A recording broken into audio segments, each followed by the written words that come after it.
Sebelumnya, perkenalkan nama saya Siti Halimatus Sa'diyah dengan NPM 25013010088.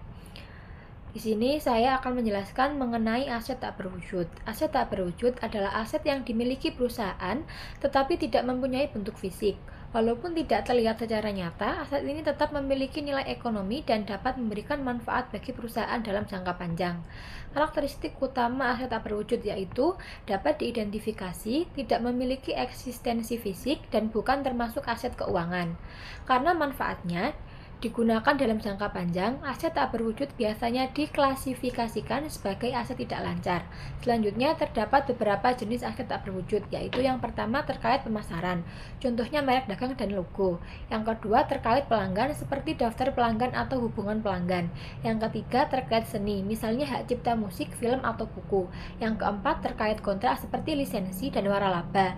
Yang kelima terkait teknologi, contohnya paten dan software. Dan yang keenam yaitu goodwill, yaitu nilai lebih perusahaan yang muncul karena reputasi atau hubungan bisnis yang baik. Aset tak berwujud sangat penting karena dapat meningkatkan nilai dan daya saing perusahaan walaupun tidak berbentuk fisik. Selanjutnya yaitu penilaian aset tak berwujud. Aset tak berwujud yang diperoleh melalui pembelian dicatat berdasarkan harga perolehan. Harga perolehan tersebut mencakup harga beli aset, biaya hukum, dan biaya tambahan lain yang berhubungan langsung dengan aset tersebut hingga siap digunakan. Contohnya, jika perusahaan membeli hak paten, maka biaya pengurusan hukum dan administrasi juga dimasukkan ke dalam nilai aset. Selain dibeli, aset tak berwujud juga dapat diciptakan secara internal oleh perusahaan. Contohnya seperti software, hak cipta, merek dagang, dan paten hasil penelitian perusahaan sendiri. Dalam akuntansi, biaya penelitian biasanya langsung diakui sebagai beban karena manfaat ekonominya belum pasti. Sedangkan biaya pengembangan dapat dikapitalisasi atau dicatat sebagai aset apabila memenuhi syarat tertentu seperti proyek memiliki manfaat ekonomi di masa depan, dapat diukur dengan andal, dan memiliki kemungkinan berhasil untuk digunakan atau dijual. IFRS juga menetapkan aturan khusus mengenai kapitalisasi biaya pengembangan agar perusahaan tidak sembarangan mengakui aset. Selanjutnya, amortisasi tak berwujud. Amortisasi adalah proses pengalokasian biaya aset tak berwujud secara sistematis selama umur manfaatnya. Konsep ini hampir sama sebagai penyusutan pada aset tetap, hanya saja digunakan untuk aset tak berwujud. Untuk aset tak berwujud yang memiliki umur manfaat terbatas, perusahaan harus melakukan amortisasi selama masa manfaat aset tersebut.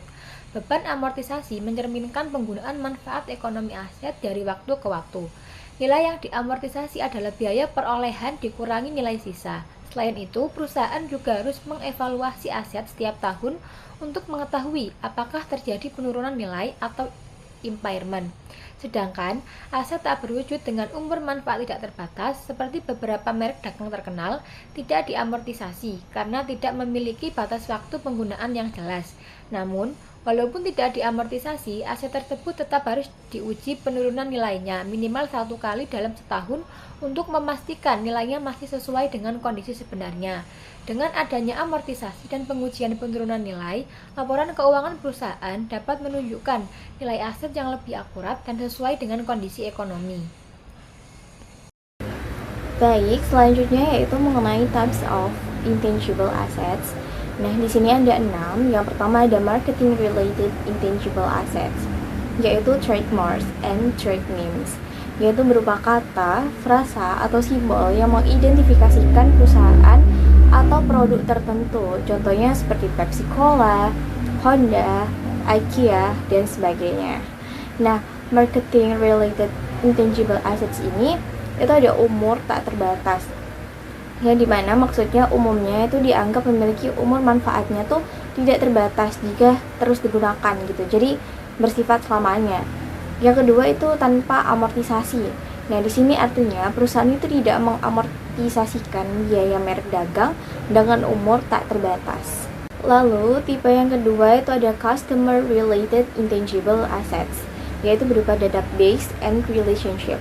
Nah, contoh utamanya itu adalah customer list. Nah, informasi berharga seperti nama pelanggan, riwayat pesanan, dan data demografis. Di sini ada limited life. Limited life ini biasanya diklasifikasikan sebagai aset dengan umur terbatas. Lalu ada amortisasi. Nah, di sini diamortisasikan selama periode manfaat ekonomi, misalnya 3 tahun begitu, menggunakan metode garis lurus. Yang ketiga, itu ada artistic related intangible assets, yaitu copyrights atau biasa yang kita kenal hak cipta. Hak yang diberikan pemerintah untuk melindungi karya pencipta seperti penulis, pelukis, atau musisi. Di sini ada masa hukum. Masa hukum yang berlaku itu selama masa hidup pencipta ditambah 70 tahun. Lalu ada masa manfaat, yaitu amortisasi itu dilakukan selama masa manfaat jika lebih pendek dari umur hukum. Lalu ada kapitalisasi, yaitu hanya biasa akuisisi yang dikapitalisasi. Selanjutnya, yang keempat ada contract related intangible assets, yaitu ada franchise and licensing agreements, yaitu pengaturan kontraktual yang dimana franchisor itu memberikan hak kepada franchise untuk menjual produk atau menggunakan merek dagangnya. Yang pertama itu ada jenis. Nah, jenis ini itu bisa berlaku untuk periode terbatas, tidak terbatas, atau selamanya, atau perpetual. Lalu ada amortisasi. Amortisasi ini biaya awal atau legal pembayaran lump sum yang diamortisasi sebagai beban operasi selama umur franchise yang terbatas. Lalu ada biaya tahunan, yaitu pembayaran royalti tahunan dicatat sebagai beban operasional pada periode yang terjadi. Lalu izin pemerintah, nah termasuk hak penggunaan properti publik seperti jalur bus, kota, atau spektrum siaran TV. Yang kelima, itu ada technology related intangible assets, yaitu ada patents atau paten yang memberikan hak eksklusif kepada pemegang untuk menggunakan, memproduksi, dan menjual produk atau proses. Di sini ada umur hukum yang biasanya tuh 20 tahun di banyak negara. Lalu ada amortisasi yang dilakukan selama umur hukum atau umur manfaat, mana yang lebih pendek. Lalu ada biaya R&D yang dimana biaya penelitian itu harus dibebankan saat terjadi, bukan dikapitalisasi ke paten.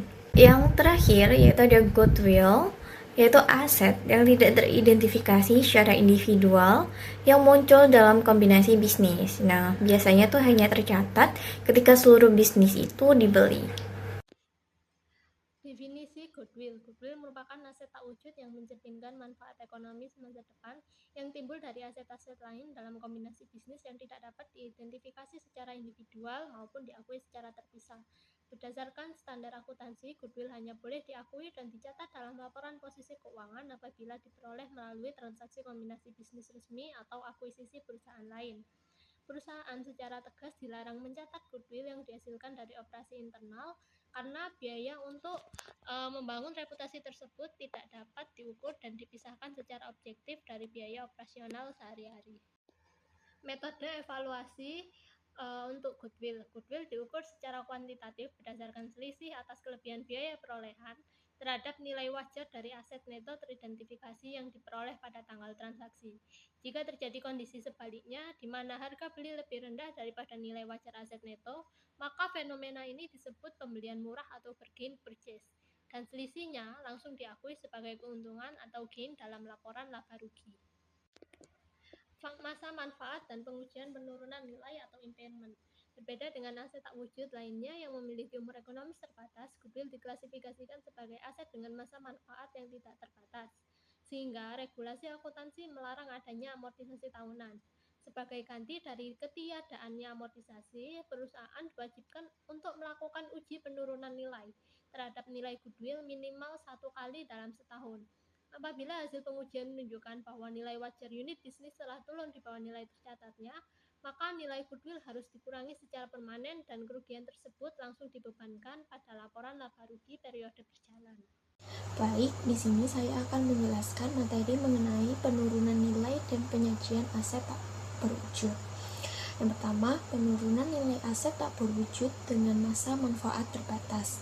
Setiap akhir tahun, perusahaan wajib mengecek indikasi penurunan nilai aset, baik dari faktor internal seperti kinerja buruk aset, maupun eksternal seperti perubahan regulasi hukum atau perkembangan teknologi. Jika ada indikasi, lakukan uji penurunan nilai dengan rumus berikut. Yang pertama, kita mencari tahu dulu jumlah yang terpulihkan atau recoverable amount. Nah, caranya yaitu pilih nilai yang paling tinggi di antara dua opsi ini. Yang pertama ada opsi nilai wajar neto. Nilai wajar neto ini adalah harga jual aset dikurangi dengan biaya penjualan. Yang kedua ada nilai pakai. Nilai pakai ini merupakan nilai kini atau present value dari estimasi arus kas masa depan aset. Indikasi yang kedua yaitu adalah menghitung rugi penurunan nilai atau biasa disebut dengan impairment loss. Nah, impairment loss ini adalah selisih antara nilai tercatat atau carrying amount aset dikurangi dengan jumlah terpulihkan atau recoverable amount dari aset yang mengalami penurunan nilai tersebut. Kerugian ini langsung dilaporkan di laporan laba rugi pada bagian pendapatan dan beban lain-lain. Baik, selanjutnya di sini terdapat penurunan nilai aset tak berwujud dengan masa manfaat tidak terbatas selain goodwill. Perusahaan wajib melakukan uji penurunan nilai untuk aset tak berwujud dengan masa manfaat tidak terbatas atau termasuk goodwill secara tahunan. Uji penurunan nilai untuk aset dengan masa manfaat tidak terbatas selain goodwill menggunakan cara yang sama seperti aset tak berwujud dengan masa manfaat terbatas, yaitu dengan cara yang pertama, bandingkan jumlah terpulihkan atau recoverable amount aset tak berwujud dengan nilai tercatat atau carrying value aset tersebut.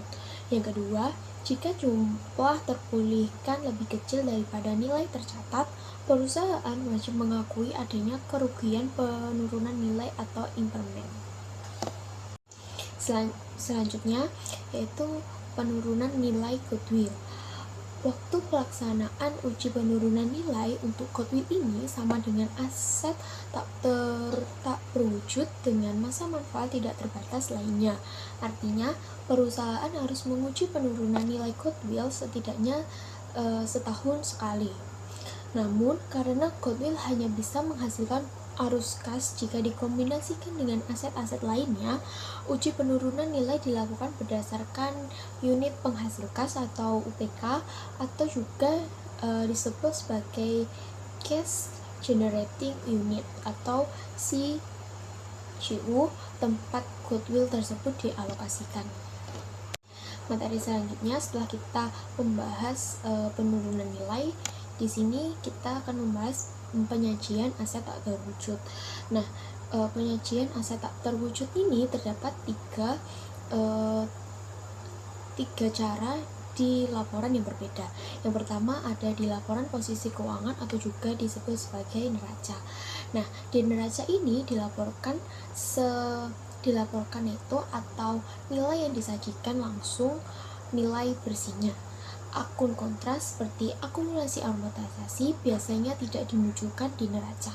Yang kedua, wajib dipisah. Pos aset tak terwujud biasa dan goodwill harus dilaporkan di baris atau line item yang berbeda. Yang kedua, di laporan laba rugi. Beban amortisasi, rugi penurunan nilai atau impairment, dan pemulihannya harus disajikan sebagai pos terpisah di bagian beban operasional. Yang ketiga, di catatan atas laporan keuangan atau biasa disebut sebagai JALK harus merinci rincian amortisasi tiap jenis aset serta mutasi atau perubahan nilai tercatatnya dari awal hingga akhir periode. Sebelumnya, perkenalkan nama saya Marla Melia dengan NPM 25013010085. Pada kesempatan kali ini, saya akan membahas mengenai chapter 12 yang membahas subbab Research and Development Cost yang merupakan learning objective yang kelima. Nah, R&D cost bukanlah intangible asset itu sendiri, namun seringkali menghasilkan paten atau hak cipta yang bernilai. Contohnya seperti produk baru, formula, atau karya tulis. Perusahaan seperti Roche and Intel bahkan mengalokasikan lebih dari 20% penjualannya untuk R&D. Nah, grafik yang menunjukkan besarnya investasi R&D perusahaan global Roche memimpin dengan 20,5 10,8%, diikuti Intel 20,6%, sedangkan Toyota hanya 3,7% dari total penjualan.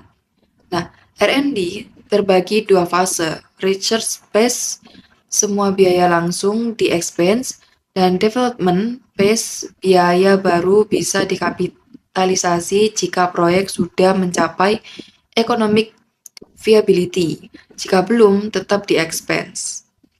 Nah, kali ini ada identifying R&D activities. Tidak semua kategori atau kegiatan termasuk R&D, yang termasuk misalnya riset laboratorium dan uji prototipe. Yang tidak termasuk adalah perbaikan rutin produk yang sudah ada dan riset pasar untuk promosi. Selanjutnya di sini tuh ada cost categories. Ada 5 kategori biaya R&D, material dan fasilitas, personel, purchased, intangible, contract service, and indirect cost. Sebagian besar langsung di expense, kecuali yang punya alternatif furniture use itu dikapitalisasi dan didepresiasi. Baik, selanjutnya di sini tuh ada cost similar to R&D. Ada 3 jenis biaya yang mirip R&D, namun bukan R&D. Yang pertama itu ada startup cost, initial operating losses, dan advertising cost. Ketiganya diperlakukan sama, expense as incurred. Nah, banyak negara memberikan insentif pajak untuk mendorong R&D. Singapura menawarkan super deduction hingga 250%, Prancis memberikan tax credit 30%, sementara Amerika memberikan pilihan antara dua jenis R&D tax credit. Nah, intinya itu semua research phase cost langsung di expense. Development cost baru dikapitalisasi kalau sudah economically viable. Ini memang diperdebatkan, ada yang merasa aset terbesar perusahaan justru tidak muncul di balance. Baik, selanjutnya di sini tuh ada sedikit tambahan. Soal penyajian perusahaan wajib mengungkapkan total biaya R&D yang di expense di setiap periode. Biasanya dicatat laporan keuangan. Contohnya GlaxoSmithKline yang melaporkan R&D sebagai item tersendiri di income statement mereka. Baik, penjelasan dari kami. Terima kasih.